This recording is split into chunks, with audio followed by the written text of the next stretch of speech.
On a frigid December morning in 1887, a discovery that would haunt him for the rest of his days was made by the most powerful man in Pittsburgh. Steel magnate Cornelius Vandermock, descending the marble staircase of his Fifth Avenue mansion, found his wife's emerald evening gown laid out perfectly on the Persian rug of their grand foyer. The fabric was still warm to the touch, as if she had just stepped out of it moments before. But Evangeline Vandermock was nowhere to be found. The front door remained locked from the inside, every window was sealed against the bitter Pennsylvania winter, and not a single servant had seen or heard anything unusual during the night. Making this disappearance even more chilling was the fact that 3 different household staff members had seen Evangeline, wearing that very same gown, going to bed just 4 hours earlier. Pressured by Vandermock's political connections, the Pittsburgh Police Department officially closed the case after only 6 days, citing insufficient evidence of foul play. But the truth of what happened to Evangeline Vandermock that December night was far more sinister than anyone could have imagined, a truth involving a web of industrial espionage, family secrets, and a conspiracy reaching the highest levels of Pittsburgh's gilded society. What investigators never discovered was that Evangeline's disappearance was merely the final act in a drama that had been unfolding for over 2 years. A deadly game of cat and mouse had been playing out between a woman seeking justice for her murdered father and a husband whose empire was built on the bones of his enemies. Before we continue with the story of Evangeline Vandermock and uncover the dark truth behind her disappearance, I want to ask you to subscribe to our channel and hit that notification bell so you never miss stories like this. Also, let me know in the comments which state or city you're listening from. I love connecting with our audience from all across America. Now, let me take you back to the winter of 1887, when Pittsburgh's steel barons ruled like kings and murder was just another business expense. The winter of 1887 found Pittsburgh at the height of its industrial glory, a city where fortunes were made in steel and coal, and where the smokestacks of countless factories painted the sky in perpetual shades of gray. The air itself seemed to carry the weight of ambition and desperation, thick with coal smoke and the dreams of thousands of immigrants who had come to America seeking their fortune in the blazing furnaces of Pennsylvania's mills. A city of stark contradictions, it was, where magnificent mansions stood just blocks away from squalid tenements, and where a man could rise from poverty to unimaginable wealth, or fall from grace into an unmarked grave in a matter of months. A testament to this new American aristocracy, the Vandermock mansion stood as a 4-story Gothic revival masterpiece that dominated an entire city block on Fifth Avenue. Its towers and turrets cast long shadows over the Allegheny River below. A monument to excess, the building itself featured hand-carved stone gargoyles imported from French quarries, stained glass windows depicting scenes from industrial triumph, and a grand ballroom that could accommodate 300 of Pittsburgh's elite. Sprawling across 4 acres of meticulously maintained gardens, the mansion's grounds included greenhouse conservatories and outbuildings, a carriage house large enough for a dozen vehicles, servants' quarters that housed the estate's substantial staff, and the mysterious ice house that would later play such a crucial role in the dark events to come. From nothing, Cornelius Vandermock had built his empire. Starting as a common laborer in the steel mills, he revolutionized the production process with innovations that made him one of the wealthiest men in America. An imposing figure at 52, he had steel-gray hair and piercing blue eyes that seemed to see through anyone who dared cross him in business. Though now soft from years of prosperity, his hands still bore the calluses and scars of his early days working the furnaces, a reminder of the brutal world he had clawed his way out of through a combination of brilliant engineering insight and utterly ruthless business practices. Often remarked on by those who knew him in his early days was the transformation from the idealistic young inventor, who had genuinely believed his innovations could improve working conditions for all steel workers, to the cold industrial titan who would later orchestrate the deaths of anyone who threatened his empire. Through innovation alone, Cornelius's rise to power had not been achieved. In the cutthroat world of 1880s industrial America, success often required a willingness to employ methods that would make even the most hardened robber baron pause. Early on, Vandermock had learned that competitors could be eliminated through means far more permanent than simple market competition. A strategic fire here, a boiler explosion there, the mysterious disappearance of a rival's key engineer, these were the tools of industrial warfare in an age where government oversight was minimal and law enforcement could be bought for the price of a politician's campaign fund. The social event of the decade had been his marriage to Evangeline Hartwell in 1882. She was the daughter of a prominent Boston banking family, 20 years his junior, with auburn hair that caught the light like spun copper and a laugh that could fill an entire ballroom. At 25, Evangeline possessed the kind of refined beauty and sophisticated education that marked her as a member of New England's old money aristocracy. Fluent in French and German, she played piano with near-professional skill and had received the finest education available to women of her social class at Miss Porter's School in Connecticut. But beneath her polished exterior lay a sharp intelligence and a moral compass that would ultimately put her on a collision course with her husband's criminal empire. A calculated move on Cornelius's part, the wedding was designed to provide his industrial empire with the social legitimacy that only an alliance with Boston's banking elite could offer. The Hartwell family's connections opened doors throughout New England's financial community, allowing Vandermock to secure the massive loans necessary to expand his steel production and acquire smaller competitors. For her part, Evangeline had entered the marriage believing she was aligning herself with a man whose innovations could genuinely improve the lives of American workers, unaware that her new husband viewed human life as just another resource to be exploited in pursuit of profit. But by the winter of 1887, those who knew the couple intimately whispered that all was not well in the Vandermock household. Once the sparkling centerpiece of Pittsburgh's social scene, Evangeline had grown increasingly withdrawn over the past year. She spent hours alone in the mansion's extensive library, writing in a leather-bound journal that she kept locked in her personal writing desk with a small brass key that she wore on a chain around her neck. A magnificent room, the library itself had floor-to-ceiling shelves containing over 3,000 volumes, including first editions of literary classics, scientific treatises, and an extensive collection of books on American industrial history that Evangeline had been accumulating since her arrival in Pittsburgh. The household staff, a carefully selected group of 12 individuals who had served the family for years, noticed that she had begun taking long walks at odd hours, often returning with muddy boots and a distant look in her green eyes. Frequently, these walks took her through Pittsburgh's working-class neighborhoods, where she would speak with the wives and children of mill workers, learning firsthand about the dangerous conditions and frequent accidents that plagued the city's industrial workforce.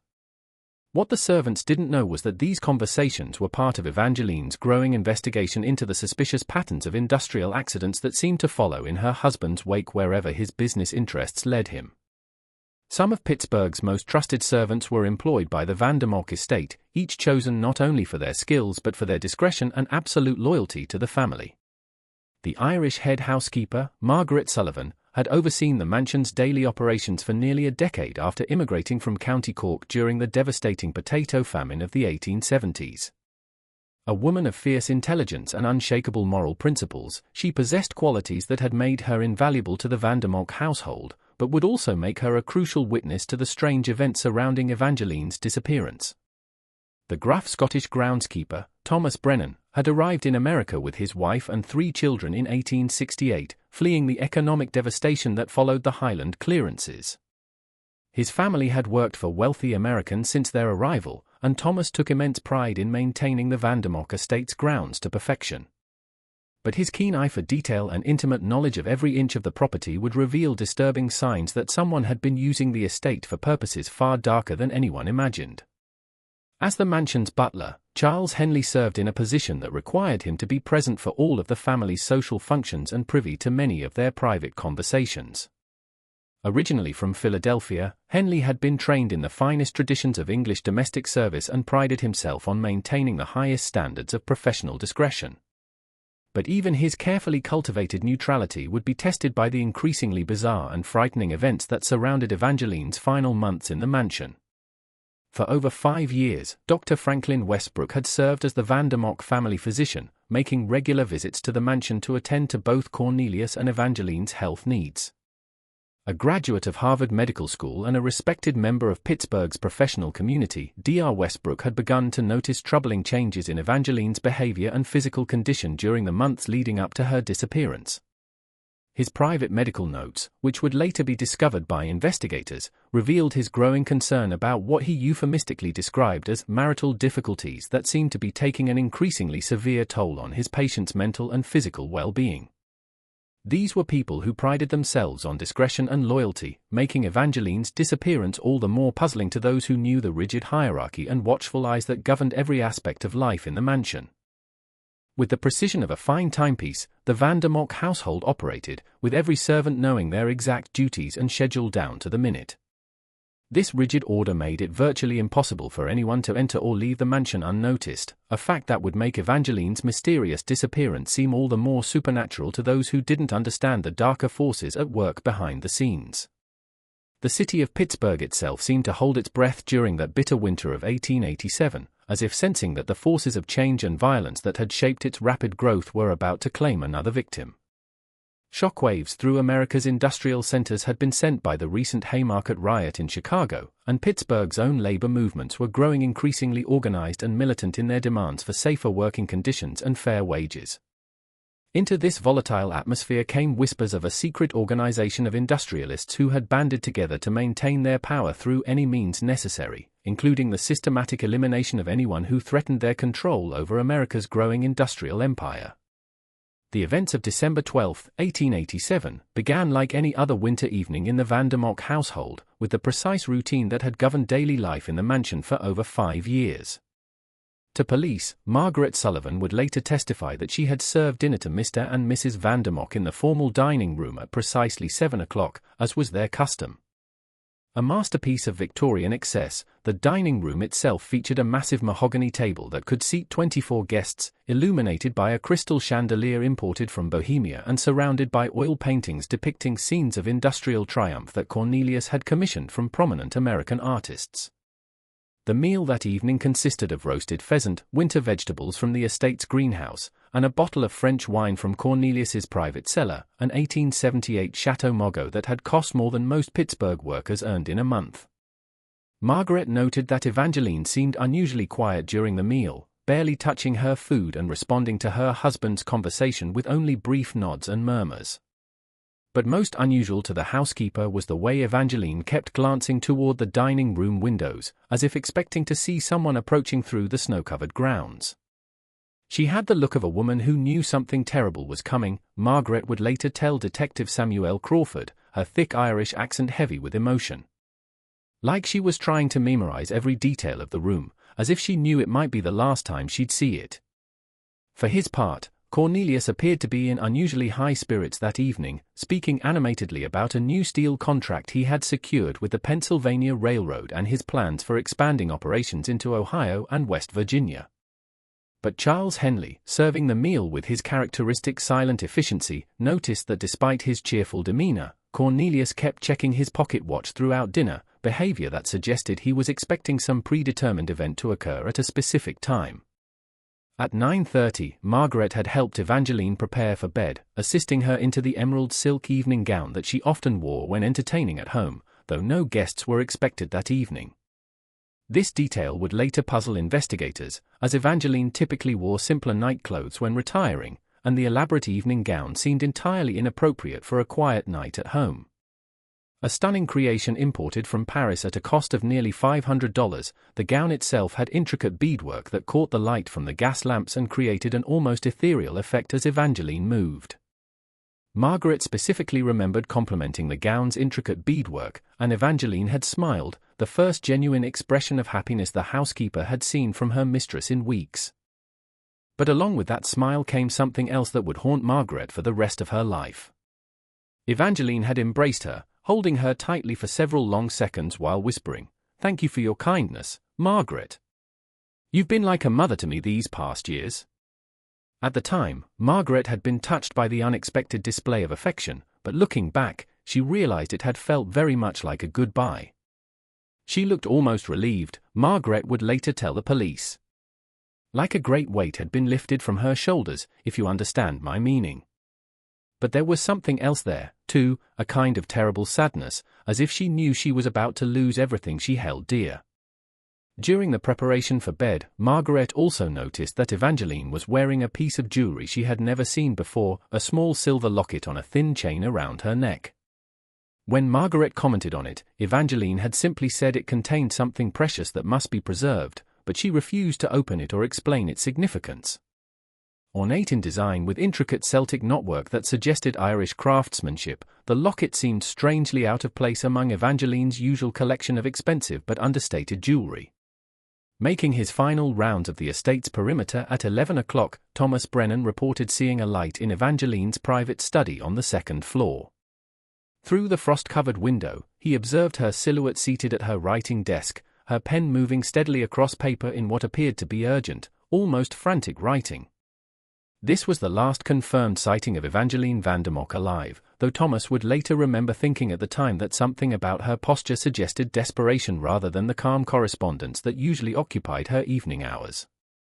What Thomas couldn't see from his position on the grounds was the scene unfolding inside Evangeline's study.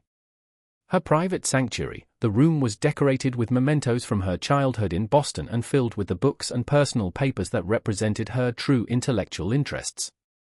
That night, Evangeline was engaged in what she knew would be her final act of documentation, writing a detailed account of everything she had discovered about her husband's criminal activities and the systematic murder campaign that had eliminated dozens of his competitors and potential threats.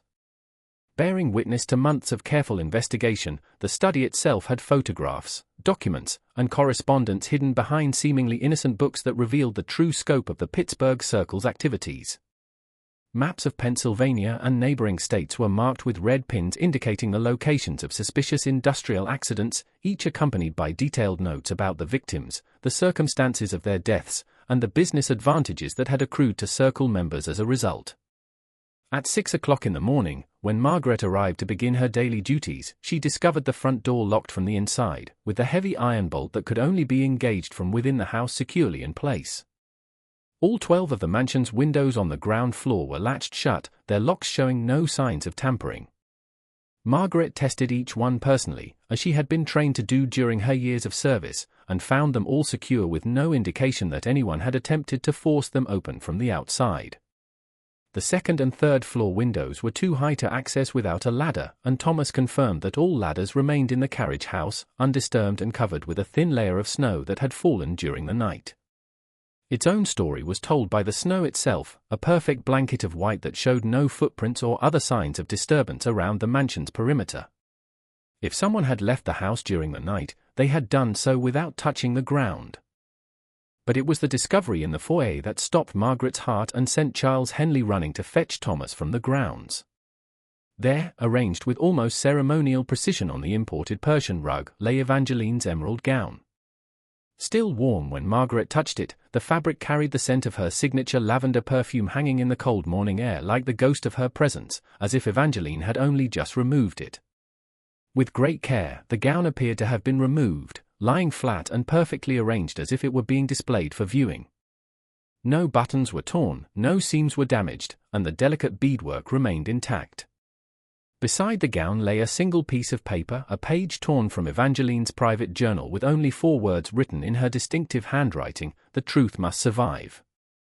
But other, more disturbing details were noticed by the servants in those first terrifying moments of discovery. Slight discoloration was shown by the Persian rug beneath the gown, as if it had been recently cleaned or treated with some kind of chemical solution. Not just the scent of lavender perfume, but also a faint odor that Thomas later described as medicinal, like the stuff they use in hospitals to put people to sleep, was carried in the air in the foyer. Most puzzling of all was the condition of Evangeline's jewelry. Her wedding ring, a massive diamond surrounded by emeralds that was worth more than most people's homes, lay on the marble floor beside the gown. But the small silver locket that Margaret had noticed the night before was nowhere to be found. It was as if whoever had removed Evangeline's gown had specifically taken that one piece of jewelry while leaving behind items of far greater monetary value. When Cornelius was awakened and brought downstairs, his reaction puzzled and disturbed the servants. Rather than the panic or desperation one might expect from a husband discovering his wife missing, he stood in the foyer for several long minutes, staring at the gown with an expression that Margaret later described as more fearful than surprised, as if he'd been expecting something terrible to happen. His face had gone pale, but it was the pallor of a man confronting a long-anticipated crisis rather than the shock of an unexpected tragedy. Even more strange was Cornelius's immediate reaction to the situation. Instead of demanding that the servants search the house or calling for the police, his first action was to send Charles Henley to fetch his private secretary, a nervous man named Arthur Peabody, who handled Cornelius's most sensitive business correspondence. His second action was to order Margaret to gather all of Evangeline's personal papers and journals from her study, ostensibly to help in the search for clues about her disappearance, but in a manner that seemed more concerned with controlling evidence than finding his missing wife. Within an hour of being summoned, Dr. Franklin Westbrook arrived at the mansion, but by then Cornelius had already taken control of the situation in a way that seemed almost rehearsed. The doctor was not asked to examine the scene or offer medical opinions about possible explanations for Evangeline's disappearance. Instead, he was ushered into Cornelius's private office for a conversation that lasted nearly 30 minutes and from which he emerged looking deeply troubled and refusing to speak to anyone else about what had been discussed. The most chilling detail of all was discovered by Thomas Brennan during his careful examination of the mansion's exterior. While the snow around the house showed no signs of footprints, he found something far more disturbing near the entrance to the old ice house. There, partially hidden beneath a thin layer of fresh snow, were dark stains on the ground that looked suspiciously like blood. When Thomas attempted to investigate further, he was ordered away from the area by Cornelius himself, who claimed that the ice house was structurally unsafe and off-limits to all household staff. Exactly 6 days lasted the official investigation into Evangeline Vandermock's disappearance, a remarkably brief period for a case involving one of Pittsburgh's most prominent families. Detective Samuel Crawford, a 20-year veteran of the Pittsburgh Police Department, was assigned to the case but found his efforts hampered at every turn by what he would later describe in his private notes as interference from parties unknown. An honest cop in a city where honesty was often a luxury that law enforcement couldn't afford, Crawford had built his reputation on meticulous investigation and an almost supernatural ability to uncover evidence that others missed.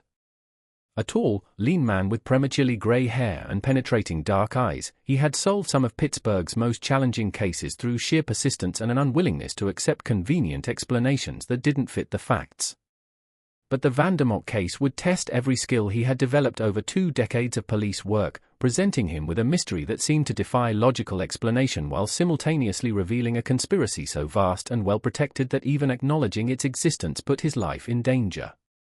Several disturbing details that never made it into the official police report were revealed by Crawford's initial interviews with the household staff.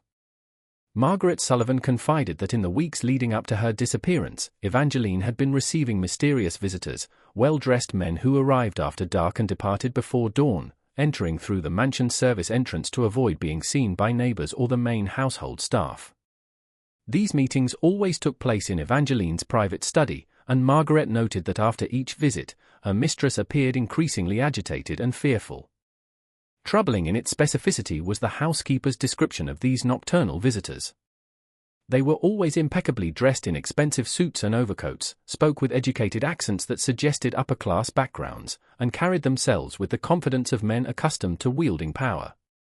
But what Margaret found most unsettling was their eyes, cold, calculating gazes that seemed to take in every detail of their surroundings, as if assessing potential threats or escape routes. More troubling still was Thomas Brennan's observation that someone had been regularly visiting the estate's old ice house, a stone structure built into the hillside behind the mansion. The ice house hadn't been used for its original purpose in years, as the Vandermocks had installed one of the city's first electric refrigeration systems in 1885. An impressive feat of engineering, the structure itself was built into the natural slope of the hill with walls 3 feet thick and a complex system of drainage channels designed to keep the interior dry and cool year-round. Fresh footprints in the snow leading to and from the ice house on multiple occasions throughout November and early December had been noticed by Brennan, always the prints of a woman's small boots that matched those found in Evangeline's closet. But more disturbing than the footprints themselves was their pattern. They suggested that someone had been making regular visits to the ice house, always at night and always alone. On several occasions, Thomas had seen a faint light glowing from within the structure, as if someone were using a lantern or candle to illuminate the interior. When Crawford attempted to question Thomas about these observations in detail, the groundskeeper revealed something even more unsettling. On at least 3 occasions, he had seen not just Evangeline's footprints leading to the ice house, but also the tracks of a much larger person, someone wearing heavy boots of the type typically worn by workmen or laborers. These larger footprints always appeared on the same nights as Evangeline's visits, but they followed a different path, approaching the ice house from the direction of the public road rather than from the mansion itself. Blocked by Cornelius Vandermock himself were Detective Crawford's attempts to search the ice house, who claimed that the structure was unsafe and that a full structural inspection would be required before anyone could enter. This explanation struck Crawford as suspicious, given that the ice house had been built with the same attention to quality and durability that characterized all of the Vandermock estate structures. When Crawford pressed for permission to conduct even a limited examination of the building's exterior, he was informed by Vandermock's lawyers that any investigation of the ice house would require a specific warrant that clearly articulated probable cause for believing evidence of a crime might be found within. Unlike anything he had encountered in his 2 decades of police work, were the legal obstacles placed in Crawford's path. Typically, families of missing persons were eager to cooperate with any investigation that might lead to their loved one's recovery. But the Vandermock case was different. From the very beginning, it seemed as if powerful forces were working to limit the scope of the investigation and prevent certain areas of inquiry from being pursued. When Crawford returned 3 days later with the necessary permits and warrants, he found that the ice house had been sealed with fresh mortar, and Vandermock's lawyers argued that the detective's warrant was no longer valid due to substantial modifications to the structure. Remarkable was the speed with which this sealing had been accomplished, requiring the work of skilled masons and a substantial quantity of building materials that must have been procured and transported to the estate within a matter of hours. Perhaps most significantly, Crawford discovered that Evangeline's private journal, the leather-bound book that servants had seen her writing in obsessively, was missing from her locked writing desk. The desk itself showed no signs of forced entry, and the only key was reportedly in Evangeline's possession when she disappeared. When questioned about the journal, Cornelius claimed to have no knowledge of such a book, despite Margaret Sullivan's sworn testimony that she had seen him reading from it on the morning of Evangeline's disappearance.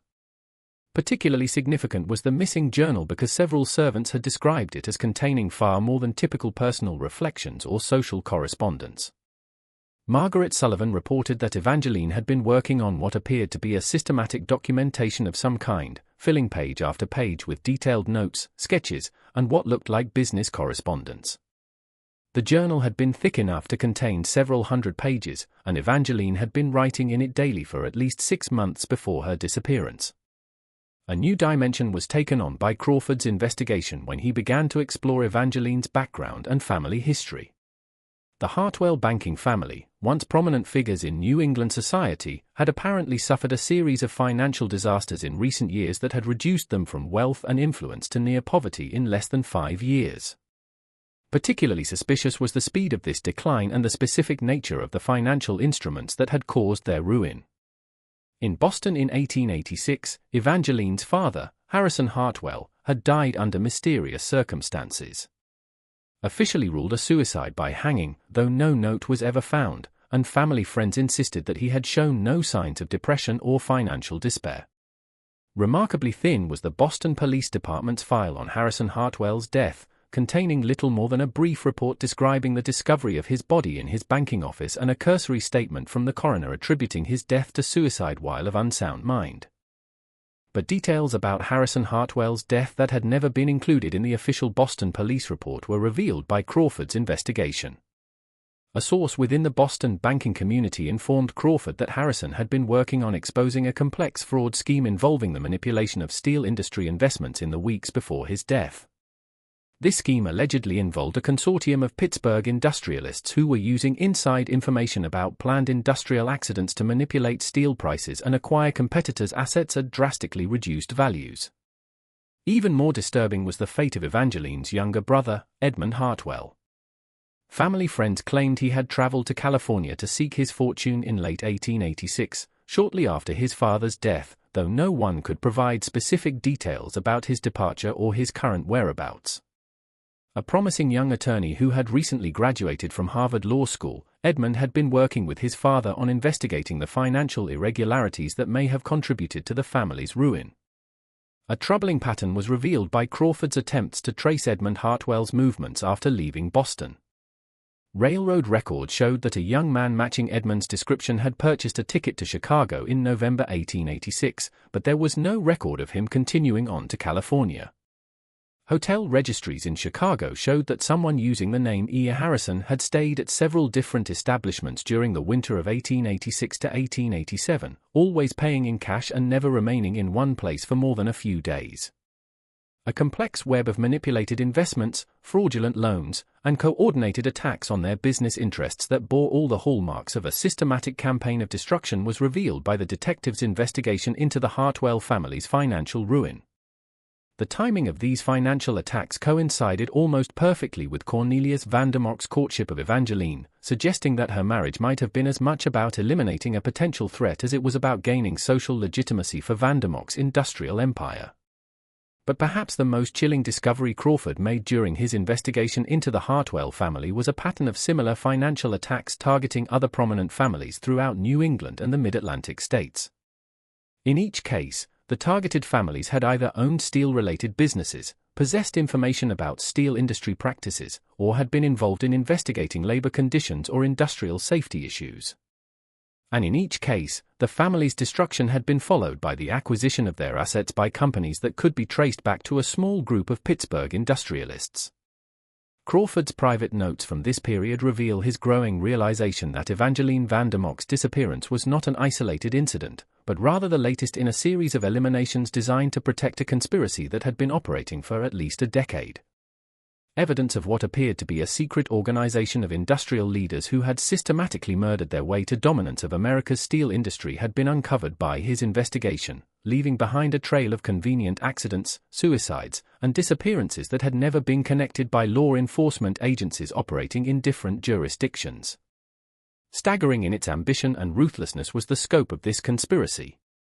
Crawford's research suggested that the Pittsburgh Circle, as he had begun calling the organization in his notes, had been responsible for the deaths of at least 37 people over the past 10 years, including business rivals, investigative journalists, labor organizers, and family members who had possessed dangerous knowledge about the group's activities. The methods employed ranged from staged industrial accidents and building fires to apparent suicides and mysterious disappearances that left no trace of the victims. 3 months after Evangeline's disappearance, Pittsburgh's industrial landscape was shaken by a series of unprecedented events that seemed at first glance unrelated to the Vandermock mystery. A massive explosion at the Consolidated Steel Works, a facility owned by Vandermock's primary competitor, industrialist Henry Rutherford, killed 17 workers and destroyed nearly half the factory. The explosion occurred at 3:17 a.m. on a bitter March morning when only a skeleton crew of maintenance workers should have been present.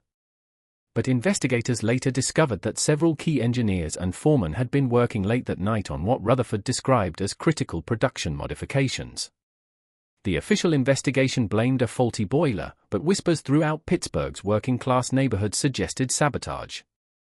Unlike anything seen in previous industrial accidents was the pattern of destruction, with the explosion appearing to have originated from multiple points simultaneously rather than from a single mechanical failure. More troubling still was the discovery that several of the factory's safety systems had been deliberately disabled in the hours before the explosion, though this information was quickly suppressed by both company officials and local authorities. What made this tragedy particularly relevant to Evangeline's case was a discovery made by one of the surviving workers, an Irish immigrant named Patrick O'Connell. O'Connell had been working as a night watchman at the Consolidated Steel Works for over 3 years, and his duties included regular patrols of the entire facility to check for signs of fire, intruders, or mechanical problems. On the night of the explosion, he had noticed several unusual details that he later reported to Detective Crawford in secret. While helping to clear debris from the explosion site, O'Connell found a partially burned leather satchel hidden beneath a collapsed section of the factory's office building. The satchel contained documents that appeared to detail the structural weaknesses of several Pittsburgh steel mills, including precise engineering drawings and what looked like schedules for planned accidents. Most shocking of all, the handwriting on several of these documents was distinctly feminine, written in the same elegant script that Margaret Sullivan recognized from Evangeline's correspondence. Months or even years of careful study and preparation were represented by the documents in the satchel. They included detailed floor plans of multiple industrial facilities throughout Pittsburgh and the surrounding region, annotated with notes about security procedures, shift schedules, and optimal timing for various types of sabotage. Some of the plans were accompanied by photographs that appeared to have been taken covertly from within the facilities, showing specific equipment and structural elements that would later be identified as the sources of accidental explosions or fires. Perhaps naively, O'Connell brought these documents to Detective Crawford, who by this time had been quietly continuing his investigation into Evangeline's disappearance despite official orders to close the case. Something that made his blood run cold was revealed by the detective's examination of the papers. The documents contained detailed information about the Consolidated Steel Works vulnerabilities, information that could only have been obtained by someone with intimate knowledge of industrial espionage or someone married to one of the industry's most powerful figures.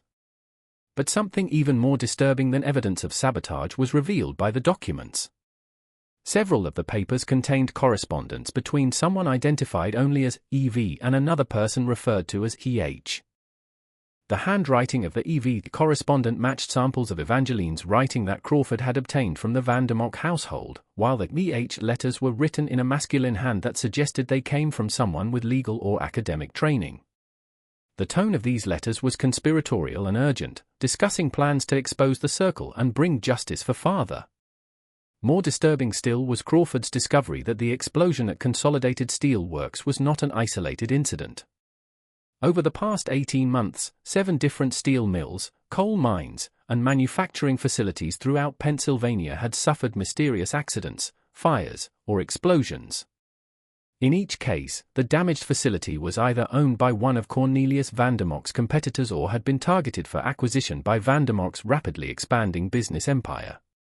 So consistent was the pattern of these incidents that Crawford began to suspect they were part of a coordinated campaign of industrial terrorism designed to eliminate competition and terrorize potential rivals into submission. Particularly revealing was the timing of the incidents, as they always occurred during periods when the targeted companies were experiencing financial difficulties or were involved in labor disputes that made them vulnerable to acquisition by larger competitors. A shocking revelation about the true scope of the Pittsburgh Circle's activities was led to by Crawford's investigation into these patterns. The organization was not simply eliminating individual competitors but was systematically restructuring Pennsylvania's entire industrial economy to ensure their complete dominance of steel production, coal mining, and related industries. They had created what amounted to a shadow government of industrial leaders who controlled not just their own enterprises but also key politicians, judges, police officials, and newspaper editors throughout the region. The detectives' research revealed that the Pittsburgh Circle had been operating for at least 15 years, beginning as an informal alliance between 3 major steel producers who had recognized the advantages of coordinating their efforts to eliminate smaller competitors. Over time, the organization had grown to include coal mine owners, railroad executives, banking officials, and even prominent lawyers and politicians who provided legal protection and political cover for the group's increasingly violent activities. What made the Pittsburgh Circle particularly dangerous was their sophisticated understanding of how to manipulate both public opinion and law enforcement. They owned several newspapers throughout Pennsylvania and Ohio, allowing them to control how industrial accidents were reported and investigated. They had cultivated relationships with key figures in local and state government, ensuring that investigations into their activities would be limited in scope and quickly closed without meaningful findings. Most importantly, they had developed a network of operatives, former soldiers, private detectives, and hired killers who could carry out their orders while leaving no traceable connections to the Circle's leadership.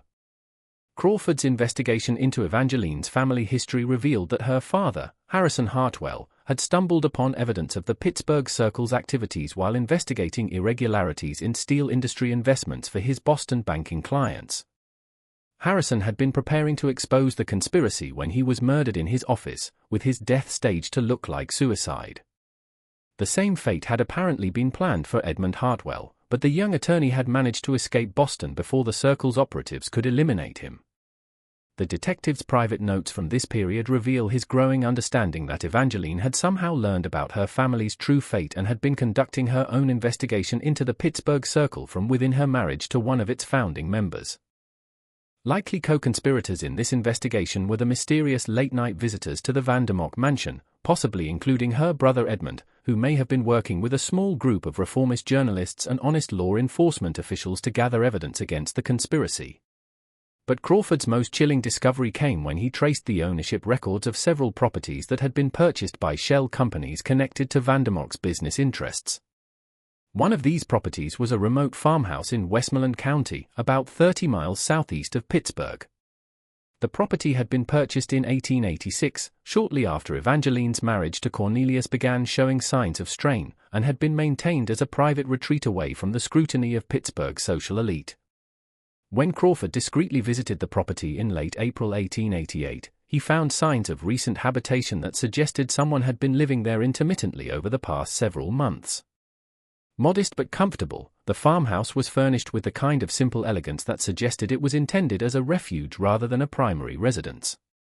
But what struck the detective as most significant was the obvious care that had been taken to make the property defensible: heavy shutters on all windows, reinforced doors, and what appeared to be hidden passages connecting different rooms of the house. In the house's small study, Crawford discovered what appeared to have been the operational center for an extensive investigation into the Pittsburgh Circle's activities. The walls were covered with maps of Pennsylvania showing the locations of industrial accidents, newspaper clippings detailing unexplained explosions and fires, and detailed family trees connecting Pittsburgh's industrial elite. Most damning of all was a large chart that Crawford later described as a spiderweb of corruption, showing how Vandermock's empire had grown through the systematic destruction of his competitors.